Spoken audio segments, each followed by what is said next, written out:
Hello friends, wire with Srujan YouTube ఛానల్కి మీకు స్వాగతం. నేను చాలా టైప్స్ ఆఫ్ ఎలక్ట్రికల్స్ ప్రాజెక్ట్స్ చేసి మీకు చూపిస్తాను. ఇది మసాజ్ మెషిన్ అంటారు. దీన్ని మనం బ్యాటరీతో కాకుండా డైరెక్ట్గా మన ఛార్జర్తో వర్క్ అయ్యేలా చేస్తాను. ఇప్పుడు చూడండి ఈ మెషిన్ ఎలా వైబ్రేట్ అవుతుందో. వైబ్రేట్ అయ్యి మనకి మసాజ్ చేస్తుంది అన్నమాట. సో వీడియో నచ్చి అందరూ ఈ ప్రాజెక్ట్ని చేస్తారని కోరుకుంటున్నాను. వీడియో మొత్తం చూసాక like, share, subscribe and comment చేసి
ఇప్పుడు ఆ పౌడర్ డబ్బా పైన ముందు ఒక టిప్ ఇస్తాడు వాడు. ఆ టిప్ని చిన్నది కట్ చేసుకోవాలి. చిన్నది కట్ చేసుకొని, ఎందుకంటే వైర్స్ దాంట్లోంచే బయటకు వస్తాయి. ఆ టిప్కి సైడ్న చిన్న హోల్ చేసుకొని దాన్ని ఆ పౌడర్ డబ్బా పైకి అంటించేయాలి. ఫస్ట్ అది చేసే ముందు వైర్కి ముడేసుకోవాలి. ఎందుకంటే వైర్కి ముడేసుకోకపోతే మళ్ళీ ఎప్పుడైనా లాగినప్పుడు అది బయటకు వచ్చేస్తుంది, వైర్ ఊడిపోతుంది. అందుకే ముడేసుకొని ఆ హోల్లో పెట్టాలి. చూపిస్తాను, మీకు అర్థమవుతుంది.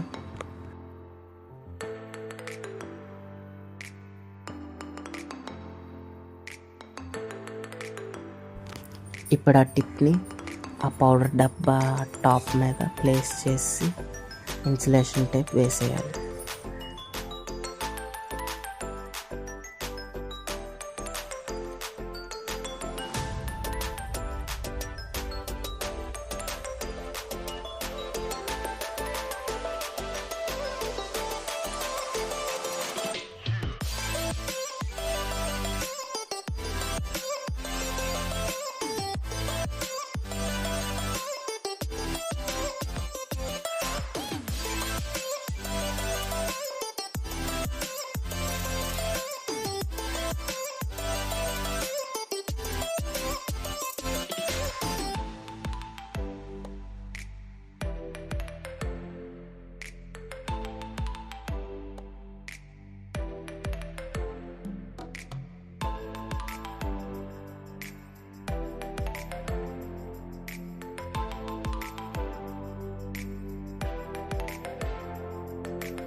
ఈ చిన్న వైర్ మనకు సరిపోదు కాబట్టి ఒక లాంగ్ వైర్ తీసుకొని ఆ లాంగ్ వైర్ని ఆ 2 వైర్స్కి జాయిన్ చేసేయాలి.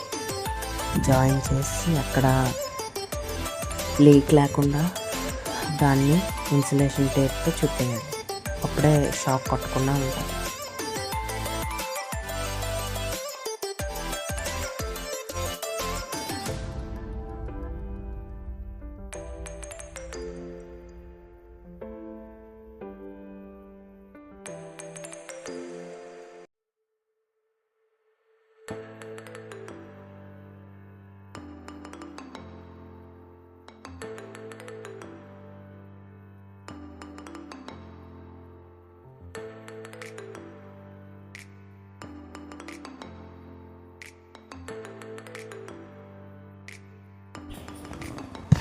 ఇప్పుడు ఒక యూఎస్బి కేబుల్ చెప్పాను కదా, పాత ఛార్జర్ది ఏదైనా యూఎస్బి కేబుల్ తీసుకొని దాని ఎడ్జ్లో కట్ చేసుకొని ఆ 2 టెర్మినల్స్ని ఎక్కడ ఉన్న వైర్కి ఉన్న 2 టెర్మినల్స్కి కనెక్ట్ చేసి టేప్ వేసేయాలి.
యూఎస్బిని ఏదైనా ఛార్జర్లో ప్లేస్ చేసి స్విచ్ చేయాలి. చూడండి ఇప్పుడు అలా వైబ్రేట్ అవుతుంది. చూసారా ఎలా వైబ్రేట్ అవుతుందో? అలా వైబ్రేట్ అయ్యి అది మన హ్యాండ్స్కి లెగ్స్కి పెయిన్ ఉంటే తగ్గిస్తుంది. కావాలంటే చూడండి ఇప్పుడు ఎలా వైబ్రేట్ అవుతుందో. అది ఇవాల్టి వీడియో. నచ్చితే లైక్ చేయండి, షేర్ చేయండి, సబ్స్క్రైబ్ చేయండి, కామెంట్ చేయండి. అలాగే పక్కనున్న బెల్ ఐకాన్ని క్లిక్ చేయండి.